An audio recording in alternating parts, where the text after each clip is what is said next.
The 6'2", 255-pound defensive lineman, known for crushing opponents on the field, is now crushing decades of stereotypes by announcing he's gay.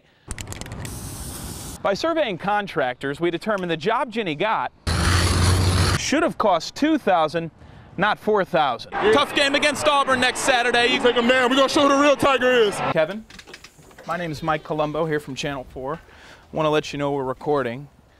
We weren't expecting you to show up today, but we'd like some sort of explanation about... We're taking care of all of our customers. Players for both teams will be up on the top step of the dugouts tonight because it should be a very exciting game. Looks like we were right. Terry's up to his old tricks, handing out flyers, taking money, and then disappearing.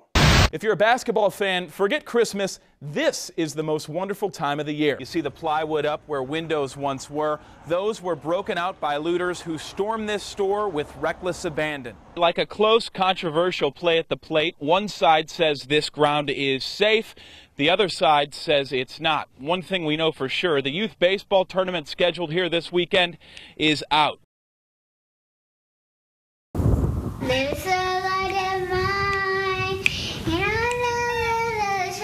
Joshua Brown's song is one of hope and happiness.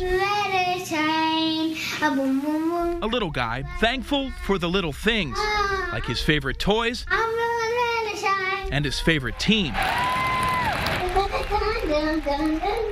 The St. Louis University Billikens.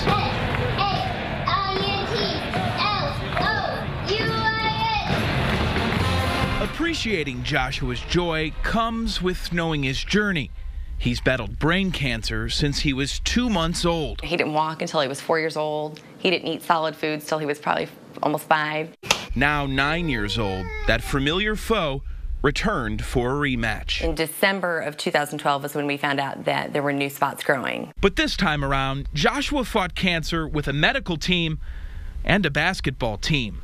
He connected with the Billikens through Friends of Jacqueline, an organization pairing kids fighting brain cancer with college and high school sports teams. His personality just blossomed when he was around them. And around no one more than Jake Barnett. I was just like, wow, here's a kid who has confidence, who has spunk, who clearly is battling, but still, you know, has a great attitude about it. The Billikens rallied Josh through radiation. He hung with them on the hardwood. That was the one they signed and gave to us for his birthday. Teamed together. Get out there and beat those other team. Slew did just that. He'll take it himself. The defense down for Ellis. Historic success meant a trip to the NCAA tournament. National exposure for the team and Joshua. You're looking at Joshua Brown, 9 years old, and he's been battling brain cancer. Three-pointer made, the first one of the night for the Bills. But one round into the big dance, the Ducks are moving on. The music stopped for St. Louis U. Basketball games, like life, can't last forever. Less than 3 months after Slew's season ticked to a close, the clock was winding down for Joshua. The tumor had spread dramatically the end of April. Within 10 days of when we had that MRI, he was in a coma. On Sunday, June 2nd, after a month in a coma, taking longer to breathe, taking longer to take a breath, until he just stopped breathing.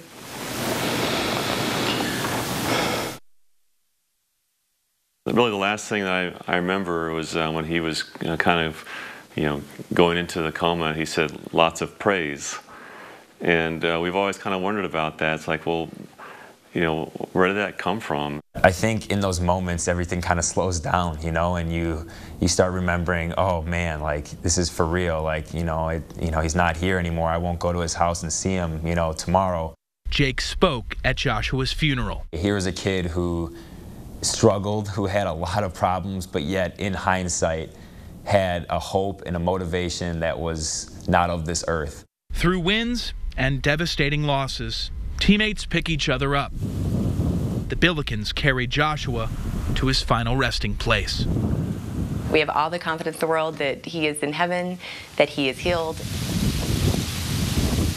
For the Browns, part of moving forward, I would be ironing his dress shirts before he would go to school. Means going back to a place and people keeping Joshua's memory alive. On behalf of Billiken Basketball, Athletic Director Chris May would like to present a 2012-2013 Atlantic 10 Conference Championship ring to the Brown family. Isn't that beautiful? Wow. Oh, it has his name on it. It makes you proud as a mom to know that, Joshua's influence was so huge in just that short time. An influence the Browns share through their foundation, Joshua's Great Things. Every night before Joshua would go to bed, he would say, God will do great things in me. And he wouldn't go to sleep until he said it. And we believe that. That's how he lived his life, doing great things, influencing people. And that's what we want to see continue. Living life on borrowed time, Joshua Brown shared his greatest gifts: hope, happiness, and a light that shines eternal. Let it shine, let it shine, let it shine. I'm Mike Colombo, News 4. Bullets could be heard flying at the protest scene last night, and 2 people did suffer minor gunshot wounds. Mike Colombo right there as the scene unfolded. You need to disperse or you will be subject to arrest. A different night, but the same story in Ferguson. Police went toe-to-toe with protesters, struggling to discern the peaceful from the punks. As the sour sting of tear gas filled the night sky, violence ensued. 2 people were shot, 4 police officers were injured, and more than 30 people were arrested, including Billy Moreno from Austin, Texas. And there are people that are angry and they're trying to figure out what to do, but you can talk to them. Back up! Police say using words wasn't enough to stop a small group of violent agitators from firing shots and throwing objects at officers. He says, look at this guy picking it up. He's about to pick this up and toss it back. I stood there and listened over the radio and heard the screams of those officers who were under gunfire. I went back to our SWAT vehicle and saw the gentleman laying in the back who had been shot. I saw a car pull up and drop a gentleman off that had been shot in the hand that was dazed walking down the street. Oh, geez. Oh, geez. We can't have this. When the madness finally gave way to morning light, picking up the pieces was a welcome chore so long as the streets were peaceful. Unsure what another day in Ferguson holds, refueling and reflecting was the order of the morning. Bringing some control to an otherwise chaotic group of people who you are protesting with. And yeah, chaotic but very passionate, and just helping them be the best version of what they're trying to do right now. A motive more clouded, it seems, as the days pass. Reporting in Ferguson, I'm Mike Colombo, News 4. Well, the Blues' TJ Oshie has had one heck of 2014 so far. Olympic shootout hero, first-time dad, and after last night, let's add hat-trick goal scorer to that list. The Blues hosting the Minnesota Wild last night at Scottrade. Oshie puts the old biscuit in the basket there. He'd find the net 2 more times. The Blues never looking back. Jaden Schwartz would add one, and the Blues, well, they just simply took care of business. A 5-1 victory last night over the Minnesota Wild. They're back in action tomorrow night against the West Coast nemesis Anaheim. After this visit, voicemails, and an email, we've still heard nothing from Bailco Properties.